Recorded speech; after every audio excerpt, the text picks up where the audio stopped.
حضرت صلی اللہ علیہ وآلہ وسلم نے فرمایا کہ ایک وقت ایسا آئے گا تم یہود و نصارہ کے نقش قدم پر چلو گے، حتیٰ کہ اگر وہ کسی سوراخ میں گھسیں گے تو تم بھی اس سوراخ میں گھسنے کی کوشش کرو گے۔ آج ہمارے معاشرے پر نظر کی جائے تو آپ صلی اللہ علیہ وآلہ وسلم کا فرمان سچ دکھائی دے رہے ہیں۔ اعوذ باللہ من الشیطان الرجیم، بسم اللہ الرحمن الرحیم۔ ولن ترضى عنك اليهود ولا النصارى حتى تتبع ملتهم قل إن هدى الله هو الهدى ولئن اتبعت أهواءهم بعد الذي جاءك من العلم ما لك من الله من ولي ولا نصير الذين آتيناهم الكتاب يتلونه حق تلاوته أولئك يؤمنون به ومن يكفر به فأولئك هم الخاسرون صدق الله العظيم۔ ولن ترضى عنك اليهود ولا النصارى، اور ہرگز راضی نہیں ہوں گے آپ سے یہودی اور نہ عیسائی، حتیٰ تتبع ملتهم، یہاں تک کہ آپ پیروی کریں ان کی ملت کی۔ قل ان ھدی اللہ ھو الھدی، آپ صلی اللہ علیہ وآلہ وسلم کہہ دیں بے شک اللہ تعالیٰ کی ہدایت ہی ہدایت ہے۔ وَلَئِنِ اتَّبَعْتَ أَهْوَاءَهُمْ بَعْدَ الَّذِي جَاءَكَ مِنَ الْعِلْمِ، اور البتہ اگر آپ صلی اللہ علیہ وآلہ وسلم نے پیروی کی ان کی خواہشات کی بعد اس کے کہ آ چکا آپ کے پاس علم، مَا لَكَ مِنَ اللَّهِ مِن وَلِيٍّ وَلَا نَصِيرٍ،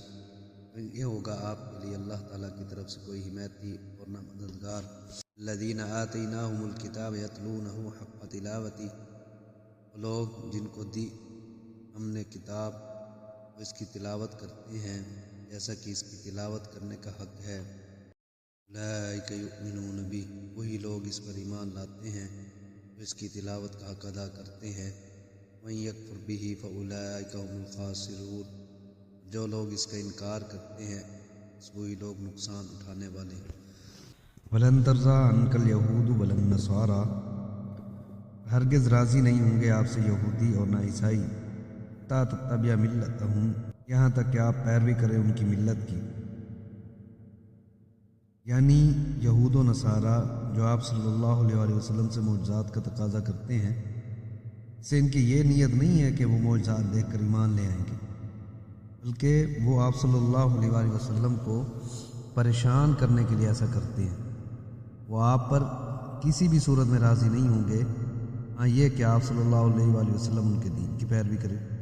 قل ان ھدی اللہ ھو الھدی، آپ صلی اللہ علیہ وآلہ وسلم کہہ دیں بے شک ہدایت اللہ تعالیٰ ہی کی ہدایت ہے۔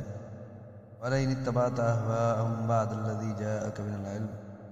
اور البتہ اگر آپ صلی اللہ علیہ وآلہ وسلم نے پیروی کی ان کی خواہشات کی بعد اس کے کہ آ چکا آپ کے پاس علم، مَا لَكَ مِنَ اللَّهِ مِن وَلِيٍّ وَلَا نَصِيرٍ، نہیں ہوگا آپ کے لیے اللہ تعالیٰ کی طرف سے کوئی حمایتی اور نہ کوئی مددگار۔ دیکھیں وَلَئِنِ اتَّبَعْتَ، اور اگر آپ نے اتباع کی، اس میں خطاب تو آپ صلی اللہ علیہ وآلہ وسلم کو کیا گیا ہے، مگر سمجھانا امت کو مقصود ہے، کیونکہ پیغمبر کے متعلق تو تصور بھی نہیں کیا جا سکتا کہ وہ گمراہ لوگوں کی پیروی کرے گا، البتہ امت کے افراد سے اس کا امکان خوف ہے، اس لیے امت کو سمجھایا گیا کہ اگر تم علم ہو جانے کے بعد یہود و نصارہ کی خواہشات پر چلو گے تو اللہ تعالیٰ کی گرفت ہوگی اور تمہارا حمایتی اور مددگار بھی کوئی نہیں ہوگا۔ حضرت صلی اللہ علیہ وآلہ وسلم نے فرمایا کہ ایک وقت ایسا آئے گا تم یہود و نصارہ کے نقش قدم پر چلو گے، حتیٰ کہ اگر وہ کسی سوراخ میں گھسیں گے تو تم بھی اس سوراخ میں گھسنے کی کوشش کرو گے۔ آج ہمارے معاشرے پر نظر کی جائے تو آپ صلی اللہ علیہ وآلہ وسلم کا فرمان سچ دکھائی دے رہے ہیں۔ یہود و نصارہ جو فیشن ایجاد کرتے ہیں، مسلمان اس کی نقالی کو فخر سمجھتے ہیں اور تہذیب جدید کا نام دے کر اس کو اپناتے ہیں، حالانکہ ان کا مقصود مسلمانوں کو اپنی تہذیب اور اخلاق سے دور کرنا، لہذا ان کی خواہشات کی پیروی نہ کرو اور اللہ تعالیٰ کی گرفت سے بچ جاؤ۔ آگے اللہ تعالیٰ نے فرمایا الذین آتیناہم الکتاب یتلونہ حق تلاوتہ، وہ لوگ جن کو دی ہم نے کتاب وہ اس کی تلاوت کرتے ہیں جیسا کہ اس کی تلاوت کرنے کا حق ہے۔ تلاوت کا حق یہ ہے کہ اس کے احکامات کو تسلیم کیا جائے، ان پر عمل کیا جائے، اور اس کی منع کردہ باتوں سے بچا جائے۔ اگر اس کے احکامات کو ماننا ہی نہیں ہے اور اس کی منع کی ہوئی چیزوں سے باز ہی نہیں آنا، اس کی تلاوت کا کیا فائدہ؟ جیسا کہ بعض عیسائی اور یہودی بھی قرآن پاک کی تلاوت کرتے ہیں، بعض جگہوں میں عیسائی ٹیچر قرآن کریم پڑھاتے ہیں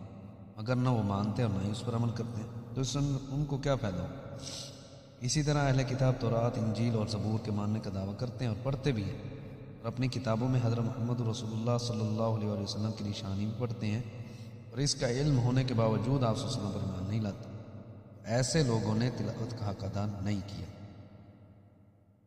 تلاوت کا حق ادا کرنے والوں میں حضرت عبداللہ بن سلام، حضرت ثعلبہ، حضرت عدی بن حاتم، حضرت تمیم داری اور حضرت کعب بن احبار رضی اللہ تعالیٰ عنہ ہیں۔ قرآن کریم کی تلاوت کا حق اس وقت ادا ہوگا جب اس کے مفہوم سمجھ کر اس پر عمل کیا جائے، ایسا کہ صحابہ کرام نے حق ادا کیا۔ حضرت صلی اللہ علیہ وسلم کا فرمانا رب قاری للقرآن القرآن یلعنہ، بہت سے قرآن پڑھتے ہیں مگر قرآن ان پر لعنت کرتا ہے۔ مثلاً ایک آدمی قرآن کریم کی آیت پڑھتا ہے، اقیم الصلاۃ، نماز نہیں پڑھتا، آتوا الزکوٰۃ پڑھتا ہے لیکن صاحب نصاب ہونے کے باوجود زکوٰۃ سے بھاگتا ہے، تو یہ تلاوت کر رہا ہے اور قرآن کریم اس پر لعنت کر رہا ہے، کیونکہ جو پڑھ رہا ہے اس پر عمل نہیں کر رہا۔ حضرت عبداللہ بن مسعود رضی اللہ تعالیٰ عنہ فرماتے ہیں کہ اللہ تعالیٰ کی کتاب کی تلاوت کا حق یہ ہے کہ اس کے حلال کردہ احکام کو حلال اور حرام کردہ احکام کو حرام سمجھیں، اور جس طرح اللہ تعالیٰ نے نازل کیا ہے اسی طرح پڑھے، کلمات کو ان کی جگہ سے نہ بدلے اور خواہ مخواہ ان کی تعویل بھی نہ کرے۔ فرمایا اولئک یؤمنون بہ،